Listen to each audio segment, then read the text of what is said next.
Pioneer Knowledge Services welcomes you to the next Because You Need to Know. I'm your host, Edwin K. Morris. I serve as president and founder of this organization, and we are thrilled to offer this educational program. These design conversations bring you people's experiences from all over the globe in the field of knowledge management, nonprofit work, and innovation.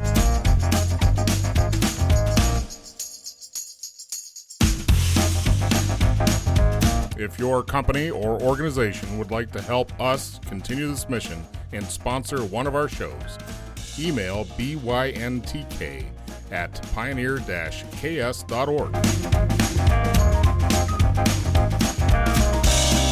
Hello, everyone. My name is Laura Pike Seeley. I'm joining you today from the awesome city of Dallas, Texas. And while Dallas has many fascinating things about it, one of my personal favorite places is Fair Park. It is the home of the State Fair of Texas. I just love it for its iconic Art Deco architecture.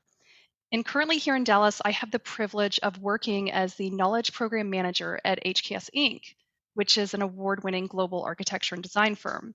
My role involves helping our organization harness its knowledge, connect experts, and facilitate learning, all within the framework of our digital workplace.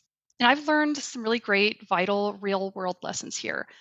Including the fact that technology alone can't solve people problems. It's all about understanding how to build on what already works for individuals and communities. And, I absolutely love working in knowledge management for designers. They are such an interesting subpopulation of knowledge workers. They have the brains of artists and engineers all at once. They are passionate, they're curious, they're willing to experiment, but, they're also busy and particular. So it's an interesting challenge, and it's one that I learn from every day. And when it comes to learning off the clock, I'm a huge reader. I recently read 4,000 Weeks, Time Management for Mortals, which is a book that reminds us of life's finite nature and the importance of prioritizing what truly matters. A topic I think I could talk about on and on is the art of knowing when to say yes and when to say no in a world of limited time, which we all have. Choosing the right opportunities is so crucial, and I know this all too well as a working parent. And outside of work and writing, I enjoy hunting for treasures at antique stores and estate sales. I just feel like there's something so profoundly human about connecting with the past and all of the people around us through the objects that people once held and cherished. To me, connection is everything, connection between ideas and people.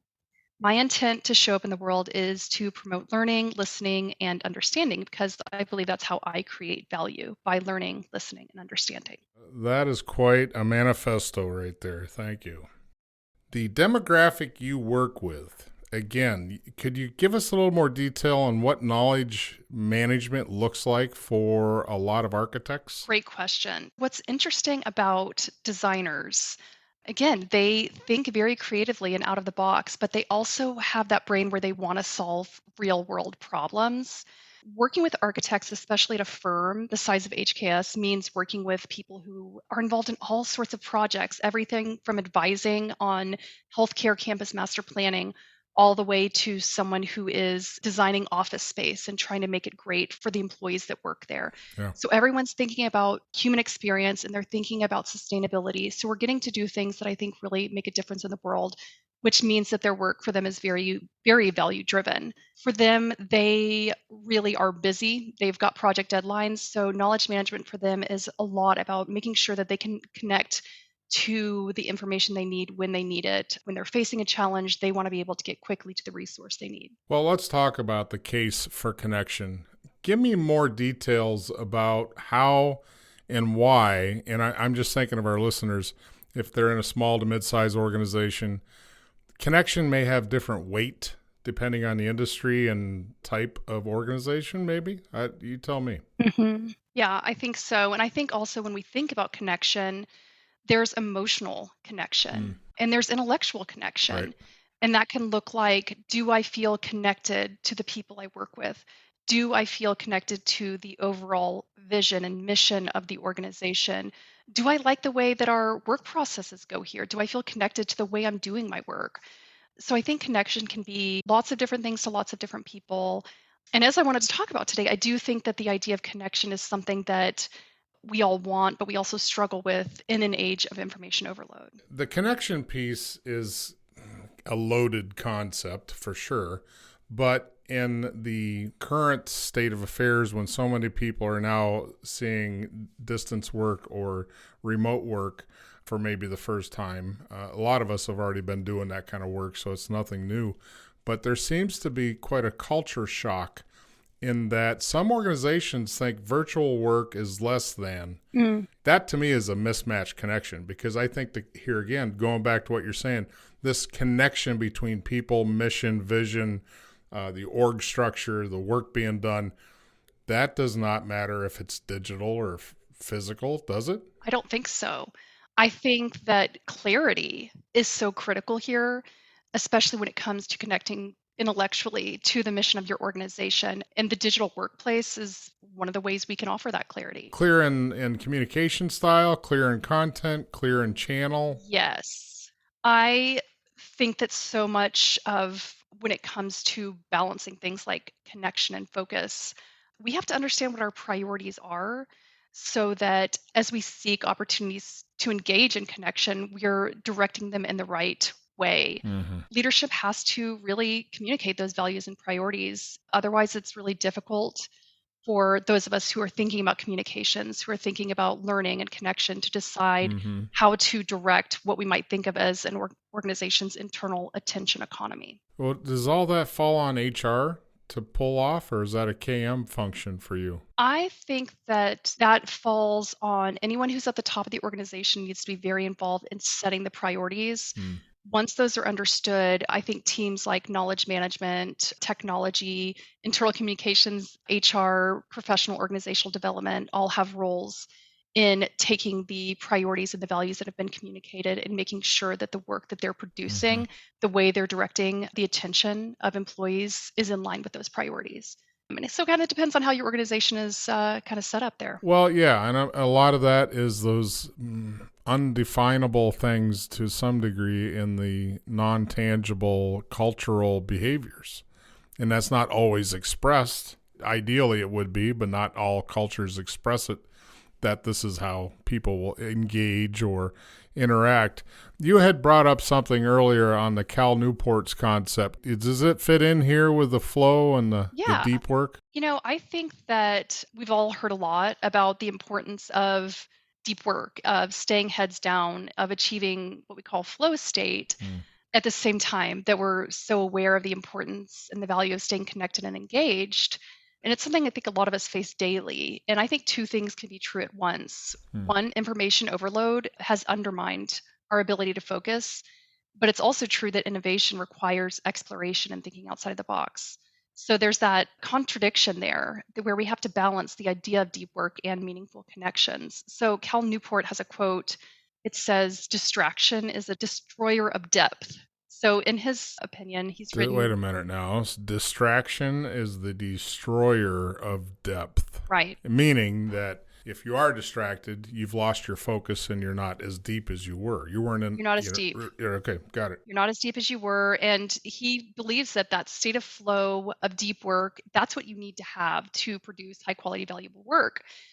But there's another quote that I think about a lot from Daniel Epstein, who wrote the book Range. And when I think about the two thought leaders that really sum all this up for me, it is probably Cal Newport and Daniel Epstein. And Epstein in his book Range said, everyone is digging deeper into their own trench and rarely standing up to look in the next trench over, even though the solution to their problem happens to reside there.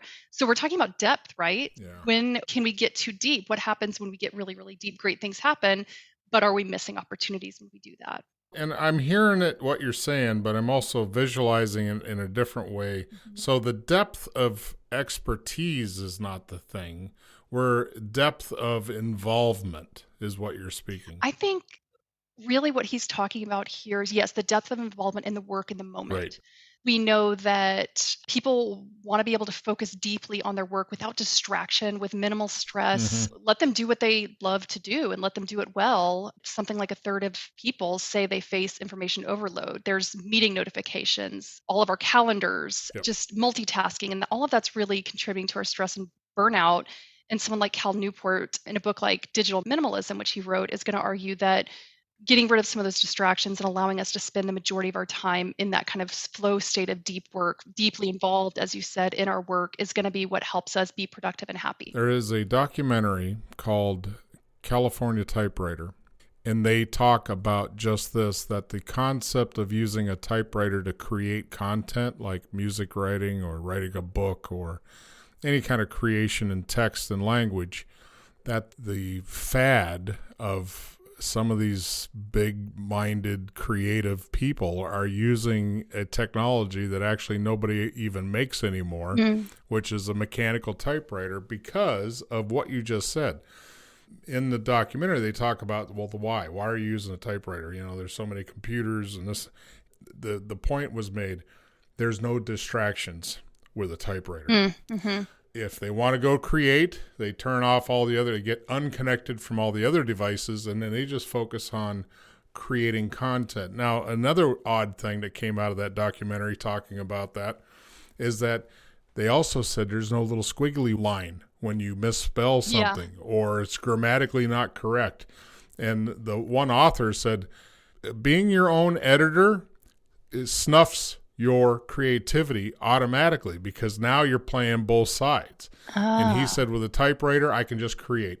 The editor can go fix all the stuff, you know, but it's an either or. Yeah. And I just thought that's a very powerful statement. If we could just think of being in a channel of creativity in no governor, no editor, no spell checker mindset, wow. It's with the same kind of concept. I think people in an organization, they need to understand that they're only the ones that are in control of the consumption and deflecting all the things that are happening. So if you don't make space and become aware of that, it's always going to smack you in the nose. And I think you're right. I think that is how people think of it now, is that the onus is on each of us.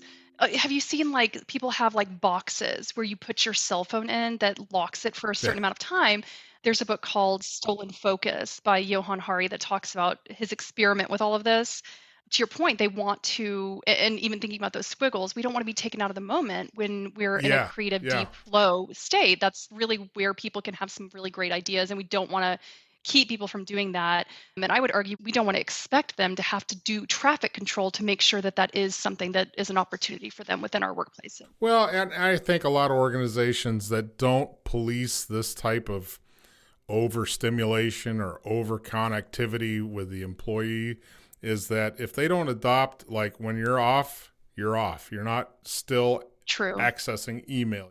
And I understand there's a trade-off with that. When you're at a certain level, you can't just shut it off all the time. But if the organization's not willing to say no emails on your birthday, or Friday there's no emails, you know, something to make it different, to create space for something else to happen. It's those communication norms that can be set at the team level, they can be set at the organization level, or each of us individually should have space to say that we're defining what distraction-free focus time looks like for us. In an ideal world, it would be some mixture of those. Well, let's go back to the balancing. I think a lot of what we just talked about requires an awareness to understand where the fulcrum is for the individual to achieve balance.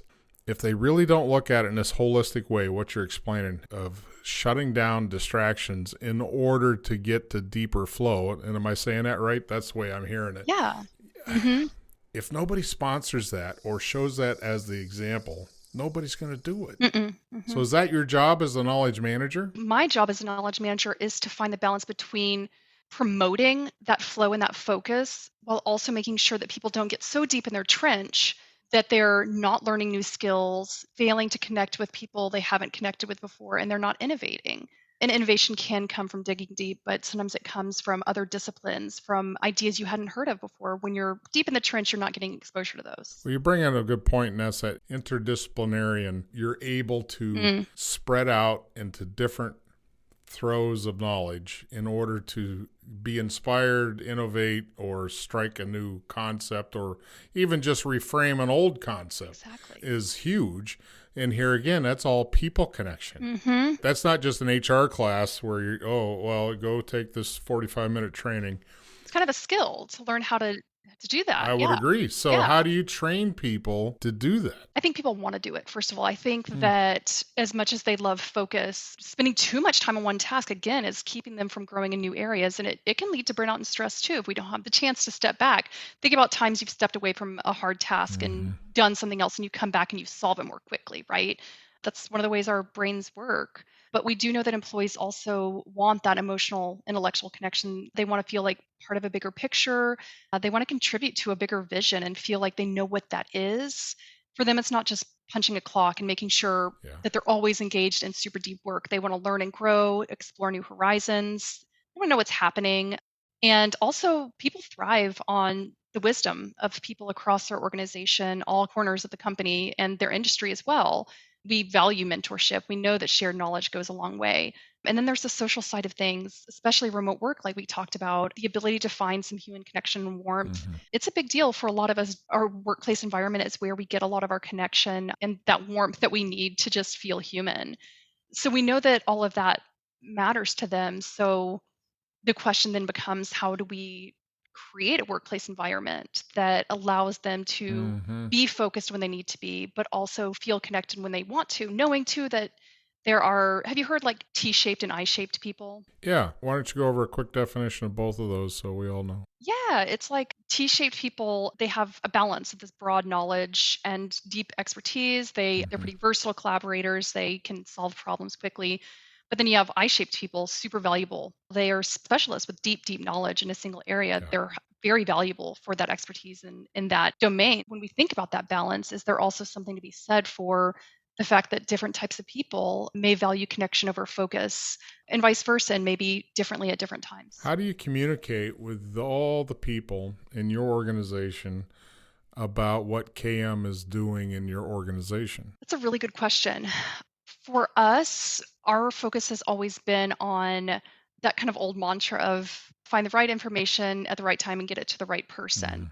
Mhm. We do communicate about our value in the area of KM. We do get a lot of questions, even about personal knowledge management Mm. or how do I make my team's resources easier to find.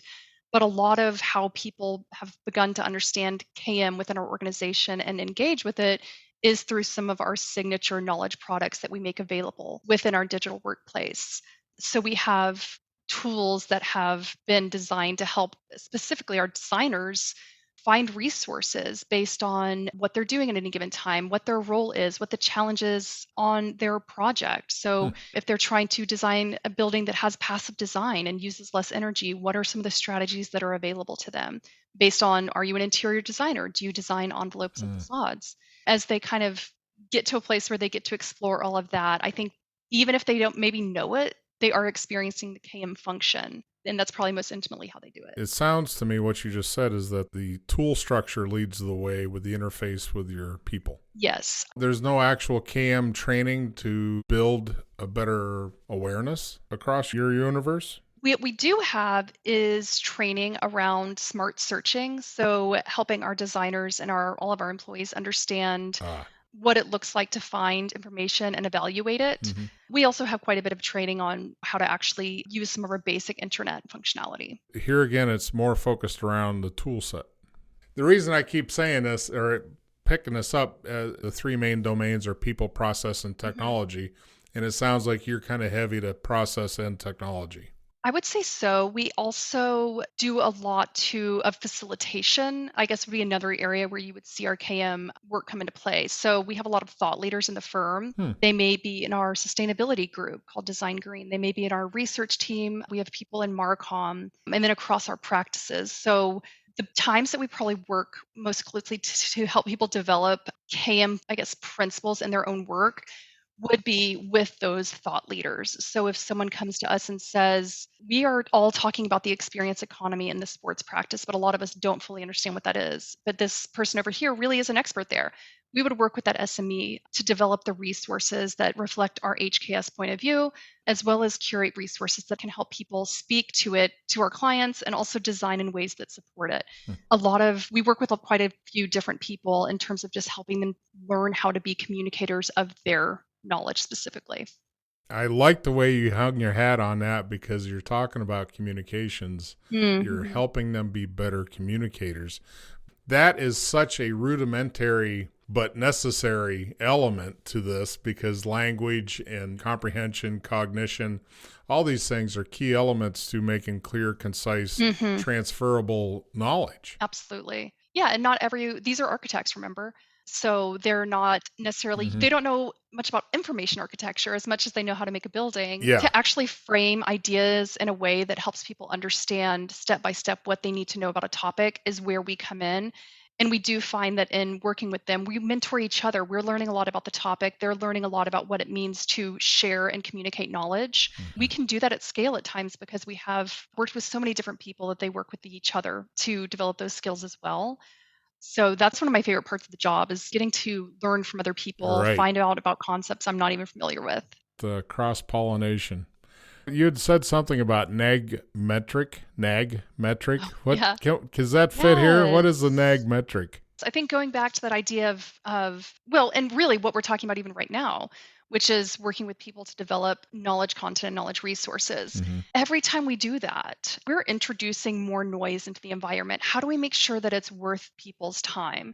The first thing I think to know is just, the idea of the attention economy. Our attention, that's in high demand, but what's not, or what's in high supply is just all the information. Information, high supply, attention, we've got high demand for that. We know that attention, it's valuable, it's a limited resource. I think at this point, we all kind of feel like just we are the product, in the world today. We're always being marketed to, we always have someone trying to grab our attention. So what do we do to optimize that attention within the workplace, to minimize the distractions and make sure that when people do have information presented to them, it's meaningful, that the engagement matters for them? And the idea of the NAG metric, it was an article by Julie Joua, and they wrote it for marketers, but I took a lot from it as someone who works in KM and internal comms. The idea is that, if you badger people about something you want them to do, they're going to do it more than if you hadn't said anything, right? But if you want them to read something, you want them to do something, try something, whatever it is. At the same time, nobody likes being harangued. Nobody likes an email full of spam. Like, this is something we all know all too well. Right. And no one wants to be that person who's sending spam or feels like a nag. But we also know that people want to hear about things that are valuable to them. And we want to share the things that we think are going to help them and be valuable to them.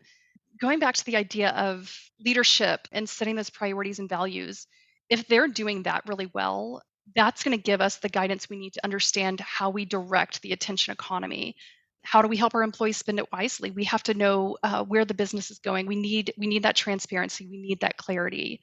And also, the other thing that leadership can do here is make sure that at the very start of any kind of new initiative, anytime something's being created, if it's a new process, if it's a new resource, really look at that. Is it being integrated with the current way we're working? Is it worth our investment? Is it going to be extremely costly in terms of the attention economy and the cost of development? So making sure you're looking at that ROI with a focus on employee experience, I think, is really key. You have to do all of that while also not hampering exploration and, what we call moonshot ideas. There's big ideas out there, and we don't want to keep those down, but we need to just kind of be very cognizant of everything that's going on and how it all integrates together. That, I think, is a big challenge for most organizations, is all of that in a proper way. But is there a metric you go by? Is there any kind of, this is how we operate by percentage? I don't know. Right? So how much do you put towards education awareness and building versus technology solution rollout, software implementation? Do you have a... I don't. I think that's, if someone has that, send it to me. I'll drop my email address at the end. The NAG metric says something like, hey, we're going to shoot this stuff out and see what conversion rate is. They look at that and say, nobody's biting. So this has high NAG metric. We sent it to all these people and they haven't responded. I think that would be a good way to do that, to say, how many people did we send it to? How many people seem to be invested in this? And if it's a very low ratio, then maybe you have a NAG issue on your hands, right? Or the absolute product is not what they want to look at, or whatever the format is. Too. If it's a quick video, if it's something's not hitting. Well, and that's all going back to understanding your audience and really building the products to those who like to consume and how they like to do it. Yes. Before we get out of here, is what your definition of knowledge management is. My definition of knowledge management is, if I could like boil it down, It's your perfect world. What is it? help people find what they need. Help people find what they need and help them develop the knowledge that needs to be developed. Some combination of those things. My background is in library science. The reason I got my degree in library science and became a librarian is because I knew that I had an opportunity through the organization of information to connect people to things they need to learn and to do better and be better. That's a good basis. So are you saying your organization would be defined as a learning organization? Yes. I think that we have places we could do better. Like anyone else, I think we could be better about our lessons learned and being more transparent. And I think we're heading in the right direction. But as far as like making resources available and at least verbally expressing how important learning is, I think we've got that down. Okay. Well, that sounds like a great place to be, and you've got nothing but blue skies to keep going in. You've got a lot more than I would say a lot of organizations do, because you've got, one, a ready audience, leadership, and apparently all the structure you need. It's just down to the practice. Yep, that's right. One foot in front of the other. All right, so give us some detailed, practical tips for all those little organizations out there that need some help. Yeah. I would think know your audience, develop user personas. We have a series of them ourselves that we updated after the pandemic to include the way that we work now, which is in a remote and hybrid capacity. Understanding your audience, developing those personas. In an ideal world, having audience targeting is one of the best things you can do to make people feel connected while also reducing the noise that will disrupt focus, meaning the things that they don't need to hear. Give me what you're saying on the personas. What are you saying? So a persona would be, I could name some of ours. Like we have Trusted Trevor, and in our minds, he's an executive who's been at the firm for a long time. We have an 80-year-old firm. Sometimes it feels like some of the people have been there the whole time. Maybe a Trusted Trevor is reticent to try new things, but once he does, everyone listens. He's very trusted.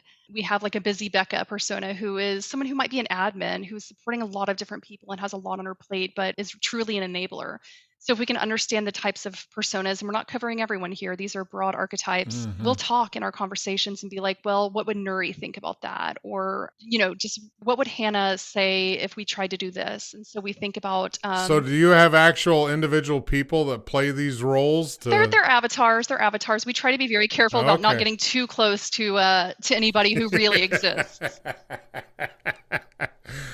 That idea of constantly trying to push and pull things from other perspectives adds huge value. Yeah, and I think that's that qualitative thing that can guide you.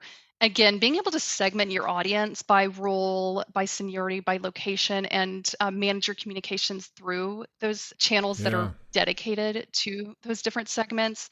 Again, great way to reduce noise and promote focus and connection. I would have to label that a very conscious effort. Yeah. The way you just described that, I mean, that sounds like a very conscious organization doing that. Yeah, and that would be an HR team really leading that with their data and aligning that with, the KM and the internal comms functions and working together. It takes a lot of alignment to get something like that done. Well, what would be the one thing you would not suggest anybody ever try? What was the biggest fail or poke in the eye and you're like, don't do this? I think I alluded to it earlier, which is around thinking a technology tool can fix a problem. I can't tell you how many times I've heard people just say like, but it's really pretty. Our people here like pretty things. They're designers. They're very aesthetic. So if we invest, $250,000 into this, that, or the other, it looks good. It's better than what we have now. So they're going to start to use it. That doesn't happen. Just because you build it doesn't mean they will come. One of the things I've learned is you have to figure out where they are. Think about like when you see paths through grass, they call them intention paths. Again, I'm thinking about the built environment and the analogs to the digital. How do we make sure we understand those intention paths within the digital workplace and build on top of those to make it easier for people to go down the paths they're already taking and optimize that effort or reduce the effort it takes to get there? Jane Jacobs, who was big in urban planning in the 60s, she was very interested in retaining communities. And she talked about just being up to the edge of chaos and how these spaces of community flourish and they're very meaningful. And we shouldn't try to just knock them down and create something that's a little more streamlined just because it seems more logical to us.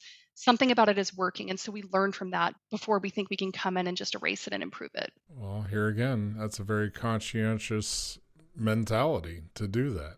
to know what's there before you get there and what is working and what's not working. Mm-hmm. Laura, this was quite a conversation, and we danced around a lot of things. Is there anything left that is still on your plate? I think we covered so much. Yeah. I really enjoyed our conversation.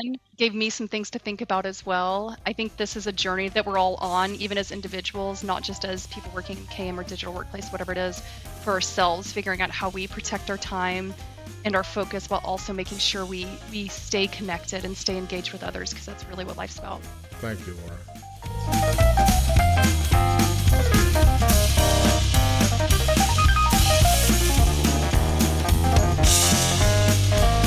Thank you for listening to Because You Need to Know, the reference podcast in knowledge management. My name is Soni Toneme. As an art administrator, Because You Need to Know has been my go-to podcast and has helped me hone my management skills. Please consider sponsoring the podcast with your business.